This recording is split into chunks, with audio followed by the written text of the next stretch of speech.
প্রথমেই পটলের দু সাইডটা কেটে ফেলে এবার পটলের পেটের মধ্যে ছুরি ঢুকিয়ে মাঝখান থেকে কেটে দিন। আর আধখাচড়া ছোকলা রাখতে ভুলবেন না কিন্তু। এবার ভালো করে ধুয়ে নিয়েছেন। এবার আসুন কড়াইয়ের কাছে। কড়াইতে 3-4 চামচ তেল দিয়ে পটলগুলোকে লাল লাল করে ভেজে তুলে নিন। এবার সেই তেলের মধ্যেই 3টে এলাচ, 1 চামচ সাদা জিরে, 2টো তেজপাতা দিয়ে হালকা ভেজে নিন। এবার ডুমো ডুমো করে রাখা আলুগুলো দিয়ে দিন।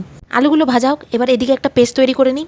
2 চামচ দইতে বাড়িতে যতগুলো গুঁড়ো মশলা ছিল সব দিয়ে দিয়েছি। হলুদ, কাশ্মীরি লঙ্কা, ধনে গুঁড়ো, জিরে গুঁড়ো, অল্প জল। এবার পেস্টটা দিয়ে দিন, সাথে দিয়ে দিন ভেজে রাখা পটলটা। এবার কাঁচা ভাজা বেঁধে এবার আসল কাজে নেমে পড়ুন। এবার সব কিছু দিয়ে এমনভাবে কষান যাতে কোরমার মতো একদম দানা দানা ভাব এসে যায়। আরেকটা পেস্ট তৈরি করে নিলাম, কাজু, কিশমিশ, আমন্ড আর সাদা তিল অল্প জল দিয়ে মিক্স করে নিয়ে দিয়ে দিলাম। এবার একটার পর একটা চাপিয়ে দিন। নুন, কাশ্মীরি লঙ্কা দিয়ে 2 মিনিট মশলার সাথে কষিয়ে নিয়েছি। গ্রেভির জন্য গরম জল ঢেলে টেস্ট ব্যালেন্সের জন্য চিনি দিয়ে এবার ঘি দিয়ে নামিয়েছি। কোনোদিন বাড়িতে এটা বানান আর দুপুরের খাবার ফার্স্ট ক্লাসভাবে জমান।